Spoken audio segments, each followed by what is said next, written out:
Ramas fructíferas. Ciertamente yo soy la vid, ustedes son las ramas. Los que permanecen en mí y yo en ellos producirán mucho fruto, porque separado de mí no pueden hacer nada. Juan 15:5. Me encantan las ciruelas y es un espectáculo ver las ramas llenas de este fruto, literalmente sin hojas. Las mezclas de colores que van desde verdes a rojos intensos me cautivan. ¿Y qué decir de su olor y sabor? Juan usa una analogía para decirnos que Cristo es la vid y nosotros las ramas, y que tenemos el gran compromiso de permanecer unidos a Él para poder dar frutos. El fruto debe producirse de una manera natural en aquellos que hemos creído en Cristo y caminamos con Él, obedeciéndole y sirviéndole. Una rama no puede ser fructífera separada del árbol, por el contrario, se seca y termina muerta. Para vivir una vida fructífera es oportuno prestar atención a la voz de Jesús y crecer en comunión con Él.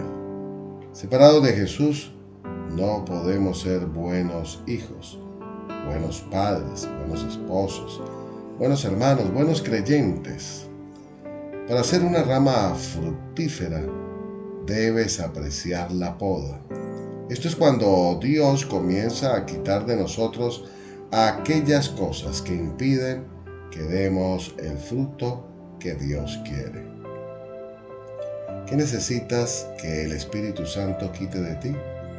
Incredulidad, enojo, resentimiento, tristeza, dolor, altivez, orgullo, soberbia, amargura. Todos esos sentimientos solo pueden ser quitados de nosotros cuando permanecemos unidos a Cristo. Oración. Oremos juntos. Padre, me acerco a ti en humildad para pedirte que me ayudes a permanecer unido a Cristo y su palabra, para poder dar fruto que te honre. Señor, ayúdame a ser un seguidor, pero también un hacedor de tu palabra. Ayúdame, Señor, a vivir de acuerdo a tu voluntad y no de acuerdo a mi voluntad. Te pido, Señor, que siempre ande dispuesto a obedecerte, a honrarte, a vivir para ti, Señor. Ayúdame a ser un buen esposo, un buen padre, un buen hijo, un buen ciudadano, un buen creyente. Pero sé que no lo puedo lograr si no estás tú a mi lado. Por eso en este día pido tu dulce compañía, tu dulce dirección. Y ayúdame a mí a permanecer aferrado a ti y a tu amor. Todo esto lo pido en el nombre que es sobre todo nombre, en el nombre de nuestro Señor Jesucristo. Amén. Continuamos con el plan de lectura de la Biblia en un año y en esta ocasión leeremos el Evangelio de Mateo, el capítulo 27, del versículo 33 en adelante, y lo hacemos en la NTV, Nueva Traducción Viviente. Y dice así la palabra de Dios. En el camino se encontraron con un hombre llamado Simón, quien era de Cirene, y los soldados lo obligaron a llevar la cruz de Jesús. Salieron a un lugar llamado Gólgota, que significa lugar de la calavera. Los soldados le dieron a Jesús vino mezclado con hiel amarga, pero cuando la probó se negó a beberla. Después de clavarlo en la cruz, los soldados sortearon su ropa tirando los dados. Luego se sentaron alrededor e hicieron guardia mientras él estaba colgado allí. Encima de la cabeza de Jesús colocaron un letrero que anunciaba el cargo en su contra. Decía: Este es Jesús, el Rey de los judíos. Con él crucificaron a dos revolucionarios, uno a su derecha y otro a su izquierda. La gente que pasaba por allí gritaba insultos y movía la cabeza en forma burlona. Pero mírate ahora, le gritaban, dijiste que ibas a destruir el templo y a reconstruirlo en 3 días. Muy bien, si eres el Hijo de Dios, sálvate a ti mismo y bájate de la cruz. Los principales sacerdotes, los maestros de la ley religiosa y los ancianos también se burlaban de Jesús. Salvó a otros, se mofaban, pero no puede salvarse a sí mismo. ¿Con qué es el Rey de Israel? No, que baje de la cruz ahora mismo y creeremos en él. Confió en Dios, entonces que Dios lo rescate, ahora si lo quiere. Pues dijo, soy el Hijo de Dios. Hasta los revolucionarios que estaban crucificados con Jesús se burlaban de él de la misma manera. Al mediodía, la tierra se llenó de oscuridad hasta las 3 de la tarde. A eso de las 3 de la tarde, Jesús clamó en voz fuerte, Elí, Elí, lema sabactani, que significa Dios mío, ¿por qué me has abandonado? Algunos que pasaban por allí entendieron mal y pensaron que estaba llamando al profeta Elías. Uno de ellos corrió y empapó una esponja en vino agrio, la puso sobre una caña de junco y se levantó para que pudiera beber. Pero los demás dijeron, espera a ver si Elías viene a salvarlo. Entonces Jesús volvió a gritar y entregó su espíritu. En ese momento la cortina del santuario del templo se rasgó en 2 de arriba abajo. La tierra tembló, las rocas se partieron en 2 y las tumbas se abrieron. Los cuerpos de muchos hombres y mujeres justos que habían muerto resucitaron. Salieron del cementerio, luego de la resurrección de Jesús, entraron en la santa ciudad de Jerusalén y se aparecieron a mucha gente. El oficial romano y los otros soldados que estaban en la crucifixión quedaron aterrorizados por el terremoto y por todo lo que había sucedido. Dijeron, este hombre era verdaderamente el Hijo de Dios. Muchas mujeres que habían llegado desde Galilea con Jesús para cuidar de él, miraban de lejos. Entre ellas estaba María Magdalena, María la madre de Santiago y José, y la madre de Santiago y Juan, los hijos de Zebedeo. Al acercarse la noche, José, un hombre rico de Arimatea, que se había convertido en seguidor de Jesús, fue a ver a Pilato y le pidió el cuerpo de Jesús. Pilato emitió una orden para que se lo entregaran. José tomó el cuerpo y lo envolvió en un largo lienzo de lino limpio. Lo colocó en una tumba nueva, su propia tumba que había sido tallada en la roca. Luego hizo rodar una gran piedra para tapar la entrada y se fue. Tanto María Magdalena como la otra María estaban sentadas frente a la tumba y observaban. Al día siguiente, que era el día de descanso, los principales sacerdotes y los fariseos fueron a ver a Pilato. Le dijeron, Señor, recordamos lo que dijo una vez ese mentiroso cuando todavía estaba con vida. Luego de 3 días resucitaré de los muertos. Por lo tanto, le pedimos que selle la tumba hasta el 3er día. Eso impedirá que sus discípulos vayan y roben su cuerpo y luego le digan a todo el mundo que él resucitó de los muertos. Si eso sucede, estaremos peor que al principio. Pilato les respondió, tomen guardias y aseguren la tumba lo mejor que puedan. Entonces ellos sellaron la tumba y pusieron guardias para que la protegieran.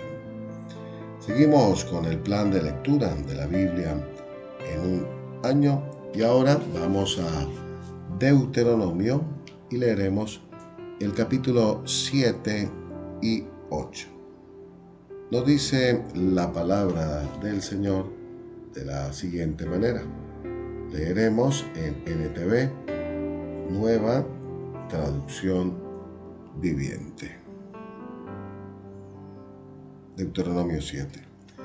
Cuando el Señor tu Dios te lleve dentro de la tierra donde estás a punto de entrar y que vas a poseer, Él te abrirá camino, quitando de tu paso a muchas naciones: los hititas, los gerzeos, los amorreos, los cananeos, los fereceos, los heveos y los jebuseos. Esas 7 naciones son más fuertes y numerosas que tú. Cuando el Señor tu Dios las entregue en tus manos y las conquistes, debes destruirlas por completo. No hagas tratados con ellas ni les tengas compasión. No te unas en matrimonio con su gente. No permitas que tus hijas ni tus hijos se casen con los hijos o las hijas de esas naciones, porque ellos harán que tus hijos y tus hijas se aparten de mí para rendir culto a otros dioses. Entonces el enojo del Señor arderá contra ti y pronto te destruirá. Lo que tienes que hacer es destruir sus altares paganos, hacer pedazos sus columnas sagradas, derribar sus postes dedicados a la diosa Acera y quemar sus ídolos, pues tú eres un pueblo santo porque perteneces al Señor tu Dios. De todos los pueblos de la tierra, el Señor tu Dios te eligió a ti para que seas su tesoro especial.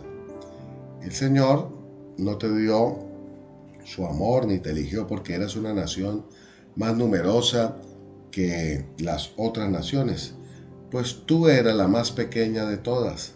Más bien, fue sencillamente porque el Señor te amaba y estaba cumpliendo el juramento que les había hecho a tus antepasados. Por eso te rescató con mano poderosa de la esclavitud y de la mano opresiva de Faraón, rey de Egipto. Reconoce, por lo tanto, que el Señor tu Dios es verdaderamente Dios. Él es Dios fiel, quien cumple su pacto por 1000 generaciones y derrama su amor inagotable sobre quienes lo aman y obedecen sus mandatos. Pero no duda en castigar ni en destruir a quienes lo rechacen.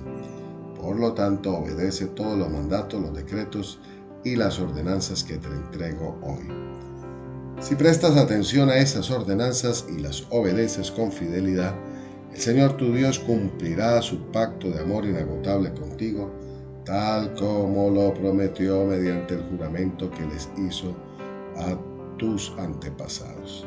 Te amará y te bendecirá, y te dará muchos hijos. Hará fértil a tu tierra y a tus animales. Cuando llegues a la tierra que juró dar a tus antepasados, tendrás numerosas cosechas de grano, vino nuevo y aceite de oliva, y también grandes manadas de ganado, ovejas y cabras. Serás la nación más bendecida de toda la tierra. Ningún israelita, sea hombre o mujer, quedará sin tener hijos, y todo tu ganado dará crías. El Señor te protegerá de cualquier enfermedad. No dejará que sufra las enfermedades terribles que conociste en Egipto. En cambio, se las enviará a todos tus enemigos. Destruye a todas las naciones que el Señor tu Dios entrega en tus manos. No les tengas compasión ni rindas culto a sus dioses, porque caerás en su trampa. Tal vez te preguntes, ¿cómo podremos conquistar a esas naciones que son mucho más poderosas que nosotros? Pero no les tengas miedo, solo recuerda lo que el Señor tu Dios le hizo al faraón y a toda la tierra de Egipto. Acuérdate de los tremendos horrores que el Señor tu Dios envió contra ellos. Tú lo viste todo con tus propios ojos. Y recuerda las señales milagrosas y las maravillas, y la mano fuerte y el brazo poderoso con él, que Él te sacó de Egipto. El Señor tu Dios usará ese mismo poder contra toda la gente a la que tú temes. Y luego el Señor tu Dios mandará terror para expulsar a los pocos sobrevivientes que aún hayan quedado escondidos de ti. No les tengas miedo a esas naciones, porque el Señor tu Dios está contigo y Él es Dios grande e imponente. Poco a poco, el Señor tu Dios irá expulsando a esas naciones de tu paso. No las echarás a todas de una sola vez, porque de ser así, los animales salvajes se multiplicarán con demasiada rapidez para ti. Pero el Señor tu Dios entregará a todas esas naciones en tus manos. Las llenará de confusión hasta que queden destruidas. Pondrá a sus reyes bajo tu poder y tú borrarás sus nombres de la faz de la tierra. Nadie podrá hacerte frente, y tú lo destruirás a todos. Quema sus ídolos y no los codicies, ni la plata ni el oro que los recubre. No te los lleves contigo, se convertirán en una trampa para ti, porque son detestables al Señor tu Dios. No traigas a tu casa ninguna clase de objetos detestables, porque si lo haces serás destruido igual que ellos. Aborrece por completo esas cosas, porque estas apartadas para ser destruidas. Continuamos con Deuteronomio y ahora leemos el capítulo 8 y lo hacemos en NTV, Nueva Traducción Viviente. Dice así la palabra del Señor. Asegúrate de obedecer todos los mandatos que te entrego hoy. Entonces vivirás y te multiplicarás y entrarás en la tierra que el Señor juró dar a tus antepasados y la poseerás. Recuerda cómo el Señor tu Dios te guió por el desierto durante 40 años, donde te humilló y te puso a prueba para revelar tu carácter y averiguar si en verdad obedecerías sus mandatos. Sí, te humilló. Permitieron que pasaras hambre y luego alimentándote con maná, un alimento que ni tú ni tus antepasados conocían hasta ese momento. Lo hizo para enseñarte que la gente no vive solo de pan, sino que vivimos de cada palabra que sale de la boca del Señor. En todos esos 40 años la ropa que llevabas puesta no se gastó, y tus pies no se ampollaron ni se hincharon. Ten por cierto que, así como un padre disciplina a su hijo, el Señor tu Dios te disciplina para tu propio bien. Por lo tanto, obedece los mandatos del Señor tu Dios andando en sus caminos y temiéndolo, pues el Señor tu Dios te lleva a una buena tierra, con arroyos y lagunas, con fuentes de agua y manantiales que brotan de chorros de los valles y las colinas. Es una tierra de trigo y cebada, de vides, higueras y granadas, de aceite de oliva y miel. Es una tierra donde abunda el alimento y no falta nada. Es una tierra donde el hierro es tan común como las piedras y donde el cobre abunda en las colinas. Cuando hayas comido hasta quedar satisfecho, asegúrate de alabar al Señor tu Dios por la buena tierra que te ha dado. Sin embargo, ese es el momento cuando debes tener mucho cuidado en tu abundancia. Ten cuidado de no olvidar al Señor tu Dios al desobedecer los mandatos, las ordenanzas y los decretos que te entrego hoy. Pues cuando te sientas satisfecho y hayas prosperado y edificado casas hermosas donde vivir, cuando haya aumentado mucho el número de tus rebaños y tu ganado y se haya multiplicado tu plata y tu oro junto con todo lo demás, ten mucho cuidado. No te vuelvas orgulloso en esos días y entonces te olvides del Señor tu Dios, quien te rescató de la esclavitud en la tierra de Egipto. No olvides que Él te guió por el inmenso y terrible desierto que estaba lleno de escorpiones y serpientes venenosas, y que era tan árido y caliente. Él te dio agua de la roca, en el desierto te alimentó con maná, un alimento desconocido para tus antepasados. Lo hizo para humillarte y para ponerte a prueba por tu propio bien. Todo esto lo hizo para que nunca se te ocurriera pensar: he conseguido toda esta riqueza con mis propias fuerzas y energías. Acuérdate del Señor tu Dios. Él es quien te da las fuerzas para obtener riquezas, a fin de cumplir el pacto que les confirmó a tus antepasados mediante un juramento. Pero una cosa te aseguro: si alguna vez te olvidas del Señor tu Dios y sigues a otros dioses y les rindes culto y te inclinas ante ellos, sin duda serás destruido. Tal como el Señor destruyó a otras naciones en tu paso, así también tú serás destruido si te niegas a obedecer al Señor tu Dios. Continuamos con el plan de lectura de la Biblia en un año y ahora seguimos con Job y vamos a leer el capítulo 7. y lo haremos en NTV, Nueva Traducción Viviente. Y nos dice así la palabra del Señor. ¿No es toda la vida humana una lucha?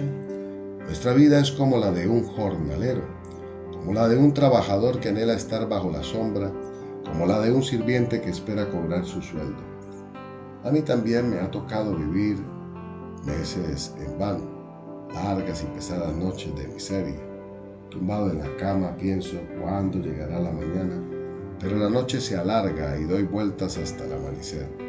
Mi cuerpo está cubierto de gusanos y de costras. Se me abre la piel y supura pus. Mis días pasan más rápido que la lanzadera de un telar y terminan sin esperanza. Oh Dios, recuerda que mi vida es apenas un suspiro y nunca más volveré a ser feliz. Ahora me ves, pero no será por mucho tiempo. Me buscarás, pero ya me habré ido. Así como las nubes se disipan y se desvanecen, los que mueren ya no volverán. Se han ido de su hogar para siempre y jamás volverán a verlos. No puedo evitar hablar. Debo expresar mi angustia. Mi alma, llena de amargura, debe quejarse. ¿Soy un monstruo marino o un dragón para que me pongas bajo custodia? Pienso, mi cama me dará consuelo y el sueño aliviará mi sufrimiento. Pero entonces me destrozas con sueños y me aterras con visiones. Preferiría ser estrangulado. Mejor morir que sufrir así. Odio mi vida y no quiero seguir viviendo. Oh, déjame en paz durante los pocos días que me quedan. ¿Qué son los seres humanos para que nos des tanta importancia, para que pienses tanto en nosotros? Pues nos examinas cada mañana y nos pruebas cada momento. ¿Por qué no me dejas en paz? Al menos el tiempo suficiente para poder tragar. Si he pecado, ¿qué te he hecho, oh vigilante de toda la humanidad? ¿Por qué me haces tu blanco? ¿Acaso yo soy una carga? ¿Por qué mejor no perdonas mi pecado y me quitas la culpa? Pues pronto me acostaré en el polvo y allí moriré. Cuando me busques, me habré ido. Hasta aquí el plan de lectura de la Biblia en un año. Recuerde, lo mejor del cielo aún está por venir. Esto lo desea y lo declara Omar Borges, capellán de la distribuidora bíblica. Bendiciones para todos en Cristo Jesús.